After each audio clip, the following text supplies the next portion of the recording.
Hello, I'm Dr. Swagata Biswas, a practicing onco-anesthesiologist, pain and palliative medicine physician. So I took a course of 6 months for pain basics in pain medicine under Asian Pain Academy.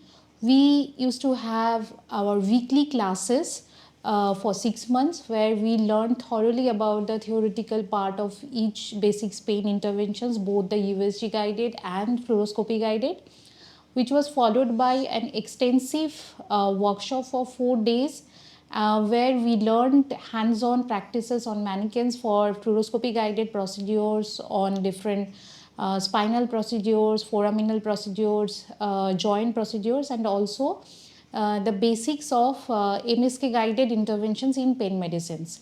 So through both the theoretical training and the practical workshops, now I feel more empowered to start my basics in pain medicine practices.